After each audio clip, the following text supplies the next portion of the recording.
All right, so we're going deep on the Zodiac Killer today. Oh, yeah.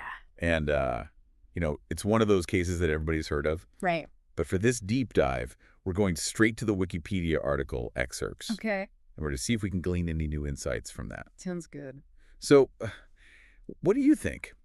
What do you think is something that's often overlooked when people think about this case? Well, a lot of people kind of miss the historical context. This Yeah. wasn't just a crime spree. Yeah. This was happening against this backdrop of major societal shifts, the Vietnam War, Yeah. civil rights protests. There's this sense of unease and paranoia in the air. Yeah. So imagine the Bay Area in the late 60s already on edge. Right. And then you have this shadowy figure emerge, Right. adding another layer of fear. It's like a horror novel. It really is. It's like this real-life horror is playing out. And it's not just killing. She's playing a game with the police. Exactly. With everybody. Yeah. He wanted to be infamous, really. Infamous, yeah. Yeah. And that desire for notoriety Yes. is key to understanding this case. It is. And he wanted to keep everybody guessing and control the narrative. He wanted to orchestrate a spectacle? Yeah. No. Yeah. It's almost performative in a way. Yeah. So let's talk about the confirmed victims. Okay. Because I think those cases are the foundation of this whole mystery. Sure. So we start in December of 1968, Okay. Lake Herman Road, which was a secluded spot known as Lover's Lane. Right. A young couple. Yes. David Faraday and Betty Lou Jensen. Right. They're parked there, probably enjoying a quiet evening. Yeah. And he approaches the car, fires several shots, forces them to flee. Oh, wow. And then he shoots Faraday point blank and chases Jensen down, firing 6 times. Oh, my God. She didn't stand a chance. So brutal. It is And so calculated. very much so. And then just 6 months later, July 4th weekend, 1969. Wow. Zodiac strikes again at Blue Rock Springs Park in Vallejo. Another couple, Darlene Farron and Michael Mageau. Yes. They're parked in a similar secluded spot. Right. But this time, something's different. This time there's a survivor. Oh, wow. Michael Mageau, despite being shot multiple times, lives to tell the tale. Wow. And his testimony is crucial. Yeah. He describes the attacker, heavyset white male, around 5'8", 195 to 200 pounds, Okay. with a large face and curly light brown hair. Okay, so we have a description now. We do. And there's that chilling phone call. Oh, yeah. Minutes after the attack from a payphone, just blocks from the police station. It's almost like a dare. Yeah, he's taunting them. Yes, absolutely a power move. It is a power move. Yeah, he wants them to know he's in charge, Yeah. that he's always one step ahead. And then this pattern continues. He does. Just a few months later, September 69 at Lake Berryessa. Okay. So this time it's a couple that's picnicking Brian Hartnell and Cecilia Shepard. Right. And this is where it gets even more sinister. It does. So he's not just shooting them. He's wearing a hooded costume. Yeah, the infamous one. Yeah, he brought pre-cut ropes. Wow. He ties them up, and then he stabs them repeatedly. That's a whole other level of premeditation. Yeah, it's disturbing. Yes, very. And he leaves a message on Hartnell's car door. He does. It's like he's keeping score. Right? By knife. Yeah. Under a tally of his supposed victims. And he calls the Napa County Sheriff's Department. Wow. Confesses to the crime. He's escalating. He's escalating. Yeah, becoming more brazen with each attack. And then in October of 69, Yes. we see a shift in his MO. Okay. The murder of Paul Stein, a cab driver in San Francisco. Right. This time it's not a secluded lover's lane. Right. It's right in the city. Right. A busy street. Yeah. And there are witnesses, teenagers who see his face. Oh, wow. They help to create a composite sketch. So they're closing in? You would think so. Yeah. It seems like maybe this time they'll catch him. Yeah. But they don't. They don't. He disappears. Into the night. And this is where the ciphers come in. Oh, yeah. These cryptic messages he starts sending to the newspapers. Like he's taunting everyone. Taunting them, yeah. Yeah, daring them to crack the code and reveal his identity. And some of these codes are really complex. They're the most famous one, Z408. Right. It took a team of amateur code breakers, Wow. a school teacher and his wife, to solve it. And what did they find? Some grand confession. His name hidden in the code.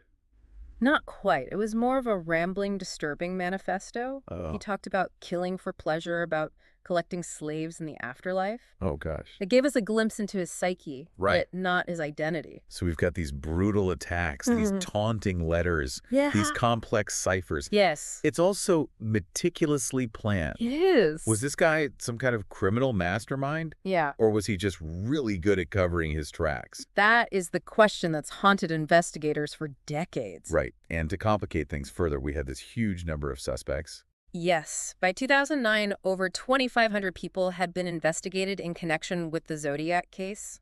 That's a lot of people. It's a staggering number. That's like finding a needle in a haystack. It is. But out of all those names, one stands out. Yes. Arthur Lee Allen. Right. He's the only suspect officially named by police. He's a fascinating figure, a convicted sex offender. Okay. With a lot of circumstantial evidence pointing to him. Okay, like what? Well, he had a Zodiac brand watch, Oh, wow. a resemblance to the composite sketches, Okay. and most intriguingly, a known fascination with codes and ciphers. So that's got to be more than just a coincidence, right? It's certainly suspicious. Yeah. And there were other connections. Like what? He lived near the crime scenes. He even knew one of the victims. Oh, wow. But despite all of this DNA, evidence taken from the Zodiac letters didn't match Allen. So was he the Zodiac or just a convenient scapegoat?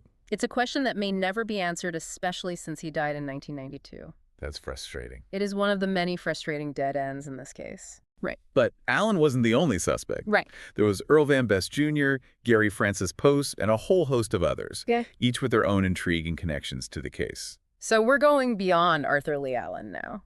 We are. Who else should we be looking at? Well, let's talk about Gary Francis Post. His name has been making headlines. Yeah. A team of independent investigators calling themselves the Case Breakers. Oh, yeah, I remember them. Yeah, they came forward in 2021, Okay. claiming they had cracked the case. Yeah, it was all over the news. It was, and they presented a lot of circumstantial evidence. Right. Linking Post to the Zodiac. Photographs and stuff? Yeah, photographic evidence, and even a scar on Post's forehead Uh-huh. that they believed matched a description from one of the witnesses. Oh, wow. They also claimed to have deciphered some of the unsolved ciphers, Okay. finding hidden messages that pointed to Post. This was pretty convincing stuff. It seems so. Did the police take them seriously? Law enforcement was skeptical. They pointed out inconsistencies in the evidence Right. and disputed the validity of the cipher interpretations. Okay.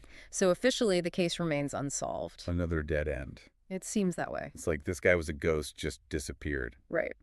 But even if we never catch the killer, Yeah. there's still so many unanswered questions. There are. Like, what about all those other potential victims Right. linked to the Zodiac? Yeah, like Raymond Davis, Robert Domingos, and Linda Edwards, the swindle couple. Right. It makes you wonder how many more cases are out there That's a chilling thought. waiting to be connected. Yeah, we tend to focus on the confirmed victims, Right. but the reality is there could be many more.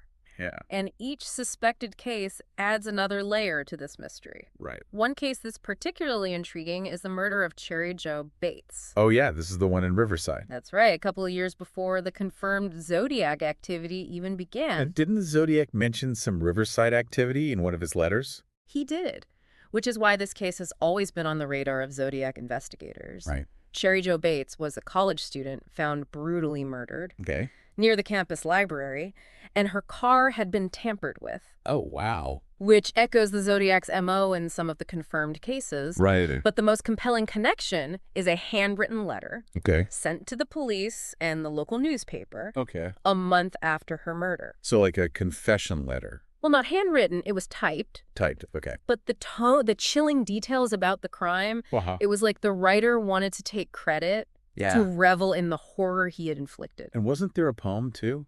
There was, Something carved into a desk at the library. yes, a dark, disturbing poem titled Sick of Living Unwilling to Die. Wow. And some handwriting experts believe it bears similarities to the Zodiac's writing. Oh, wow. It's just one more piece of the puzzle Right.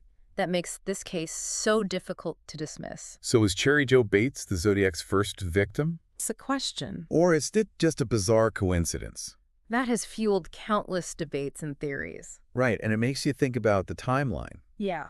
If he was active in Riverside 2 years before the Bay Area attacks, Right.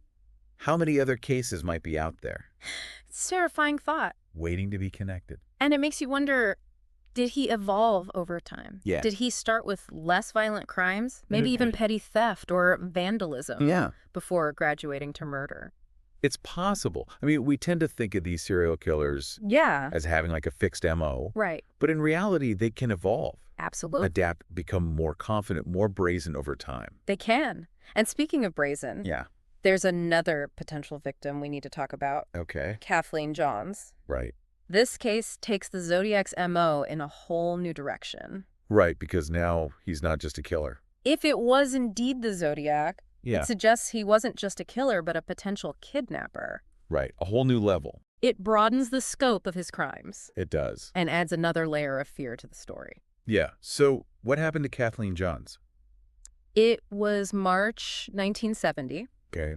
Johns was driving at night with her infant daughter. She was Huh. 7 months pregnant at the time. Oh, wow. And a man in a car behind her Okay. started flashing his lights, Oh, God. signaling for her to stop. Okay. He claimed her tire was loose and offered to help. Yeah, like a classic setup. It does sound like that. What happened next? He helped her fix the tire, Right. but as she drove away, it came off. Oh, no. He offered her a ride, Oh, gosh. but instead of taking her to a gas station, Oh, no. he drove her around for hours, Oh, my God. threatening to kill her and her baby. That's terrifying. Can you imagine being trapped in a car Yeah. with someone who's clearly unstable and dangerous? Especially with a baby. Especially with a baby, a nightmare scenario. And she later identified her abductor from a wanted poster. She did the Zodiac. So this wasn't just some random carjacking or kidnapping. He seems not This was the Zodiac. expanding his reign of terror beyond murder. Right. And what's even more chilling I know, right?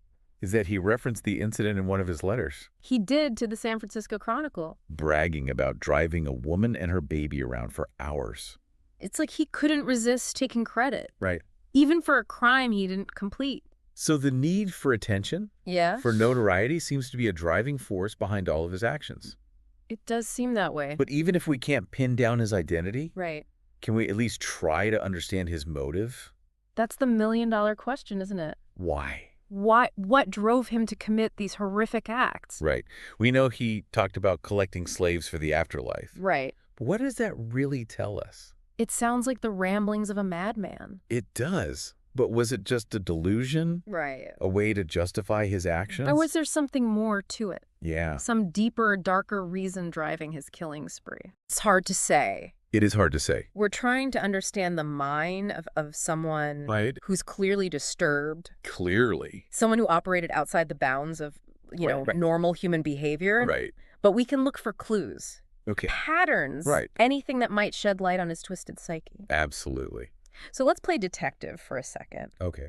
If we were to try and profile this guy, Okay. what stands out to you? Well, first and foremost, he's a master manipulator. Right. He controlled the narrative, Yes. the media, Yeah. the public perception of him. He Yeah. loved the attention, the fear he instilled. Mhm. He was also incredibly methodical, Yes. planning his attacks, carefully covering his tracks, Right. taunting the police with his ciphers. This guy was arrogant. Oh, yeah. He thought he was smarter than everyone else, Bro. that he could outwit the authorities. Yes. And sadly, he was right. At least for now. At least for now. At least for now. And that's what makes this case so frustrating, Uh, so enduring. he got away with it. Yeah, he disappeared. Right. He won. He won. But even if we never catch him, Yeah. his story continues to fascinate, to horrify, to inspire countless books, movies, It has. and even like a whole subculture of Okay. amateur detectives. You're talking about the zodiologists, these armchair detectives, Yeah. who spend countless hours poring over the evidence, the ciphers, the timelines, Right. hoping to find that one clue Right. that will crack the case wide open. It's amazing, isn't it? It is. Decades later, this case still has a hold on people's imaginations. It really does. And it's not just about solving a puzzle. Right. It's about seeking justice Absolutely. for the victims, for their families. That's the human element that often gets lost Yeah. in the sensationalism. We can't forget that these were real people Right. whose lives were cut short. Whose loved ones Yeah. are still living with the pain. The unanswered questions. Yeah, so even if we never find the Zodiac, Right. we can still honor the victims Absolutely. by continuing to search for the truth. By refusing to let this case fade into obscurity. Every new piece of evidence, Yeah. Every theory explored, Right. every conversation like this Yeah. keeps the case alive. Keeps the pressure on. So maybe one day it will lead to a breakthrough. I hope so. I do too. But for now, Yeah. let's shift gears a bit and talk about the legacy of the Zodiac. Okay. Because his story has become so much more It has. than just a true crime case. Right. He's become a cultural icon, a symbol of fear mystery. He has his image, Right. his cryptic messages. The very name. They've seeped into our collective consciousness. Right. He's been featured in movies, TV shows, books, video games. He's practically become a boogeyman. Yeah, like a boogeyman for the modern age. For the modern age. I mean, who hasn't seen Right. that creepy hooded costume Exactly. at a Halloween party? Right.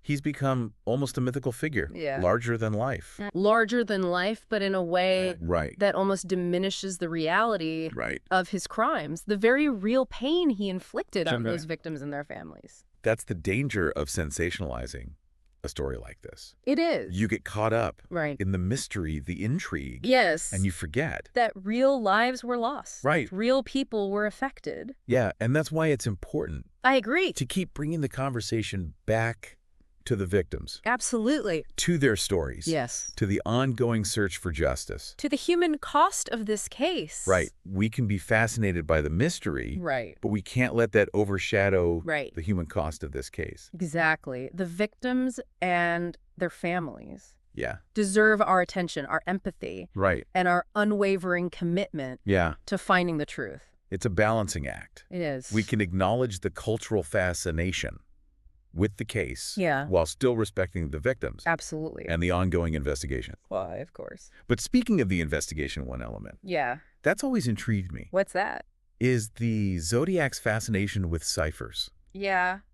This guy was obsessed with codes, It's like he was speaking a secret language Right. that only he understood. with secret messages. Right. Why do you think that was? Well, it goes back to his need for control, Right. for power. Yes. The ciphers were a way for him Absolutely. to exert that control. To challenge the authorities. Right. To taunt everyone with the possibility Yeah. that the key to his identity was hidden Right. within those codes. Like he was playing a game, He was. and he was winning. And he was winning. He set the rules. Yeah. He controlled the pieces. Yeah, controlled everything. And he always seemed to be one step ahead. Yeah. What do you think happened to him? That's the question that keeps a lot of people up at night. I know, right? Is he still out there? Is he still out there? I mean, it's been decades. It has. But he could be. He could. It's not like we have a body or a definitive answer No, about what happened to him. we don't. But instead of dwelling on what we don't know, Right? maybe we should focus on what we do know. I like that approach. Yeah, we have the crime scenes, Yes. the letters, The ciphers. the ciphers, the witness accounts. Right. There's a lot of information to work with. There is. Sometimes the best way to approach a mystery like this Yeah. is to just go back to basics. Okay. Look at the evidence with fresh eyes, Right. question assumptions, Okay. and be open to new interpretations. So if we were to take that approach, Yeah. where would we start? Well, one thing that's always fascinated me is the Zodiac's choice of victims. Okay. On the surface, it seems random. Right. Young couples, a cab driver. Right. But what if there's a pattern we're missing? Okay. What if his victims were chosen deliberately Uh-huh. to send a message? Okay, so we're not just looking at who they were, Exactly. but what they represented. Exactly. Remember, this was the late 1960s. Right. A time of major social and political upheaval, the Vietnam War, Yeah. the Civil Rights Movement. Yeah. You had a whole generation questioning authority and traditional values. It was a turbulent time. It was. A lot of unrest. Yeah, and uncertainty about the future. Yeah, for sure. And the Zodiac was a product of that time. Right. What if he was deliberately targeting Okay. symbols of innocence of the American dream as a way to strike at the heart of society itself? So it's not just about the individual victims, Better than that. but what they represent on a larger scale. Exactly, like a twisted form of social commentary. A twisted form of social commentary. Yeah, think about it. Young couples Yeah. on dates, in love, Yeah. representing hope for the future. Right? A cab driver, a working class man just trying to make a living. Right. These were people who represented the fabric of society. Yeah. The very things that the Zodiac may have seen as flawed or corrupt. Okay, so he's making a statement. It's a dark interpretation, Yeah. but it fits with his need for attention, Right. his desire to make a statement. He wasn't just a killer. He was a performer, a provocateur. And his stage was the media. Exactly. He knew how to manipulate the press. Right. To keep his name in the headlines. Yeah. To control the narrative. It's like he wanted to force people to confront Right. the darker aspects of society. Yeah, even if it was through violence and terror. And in a way, he succeeded. I think he did. The Zodiac case has sparked countless conversations, debates, theories Yeah. about the nature of evil, Yeah. the motivations of serial killers, the vulnerabilities of society. And absolutely. But those conversations are often overshadowed Yeah. by the sensationalism, the focus on the killer, Right. rather than the victims. You can't let the Zodiac's voice be the only one we hear. Right. It's important to remember the victims, Absolutely. to honor their memory, Yes. and acknowledge the lasting impact Right. that this case has had Yes. on their families and loved ones. They were the ones who truly suffered, Right. who carry the burden of this tragedy. So as we wrap up this deep dive, Okay. I think it's fitting to circle back to our original question. Yeah. Who was the Zodiac Killer? Right. And maybe more importantly, will we ever know for sure? That's the ultimate mystery, isn't it? It is. And while there's always a chance that new evidence will emerge, Right. that someone will come forward with a confession, Yeah. or that a breakthrough in forensic technology will finally reveal his identity, there's also the very real possibility that we'll never know for sure. And maybe that's the hardest part to accept. I think it is. We crave closure. We do. We want answers. Yes. We want to believe that justice will prevail. We want things tied up neatly, Right. but sometimes the mysteries endure. Yeah. The questions linger, Yeah. and the truth remains elusive. But that doesn't mean this search for answers should stop. No, it doesn't. Every new lead, Okay. every theory explored. Every piece of evidence analyzed Wow. brings us a little closer to understanding the case, Yeah. the killer and the victims. It's a reminder that even the most baffling mysteries Yes. can spark curiosity Ignite debate. and challenge our assumptions. Right. The Zodiac case may never be fully solved, It may not. but it will continue to fascinate. It will and Squad. haunt us Yeah. for generations to come. And perhaps that's its most enduring legacy. Right. A reminder of the enduring power of the unknown, Yeah. the mysteries that lie hidden in plain sight, Right. and the enduring human need to seek answers, Yes. even when the truth seems out of reach. Well said. Thank you. And on that note, we're going to wrap up this deep dive into the Zodiac Killer. It's been a pleasure. Yeah, we've covered a lot of ground, We have explored a lot of theories, a lot of theories. and hopefully sparked some new ideas and insights for you to ponder. I hope so. Thanks for joining us on this journey into one of the most enduring mysteries of our time. Until next time, Keep exploring, keep questioning. and never stop seeking the truth.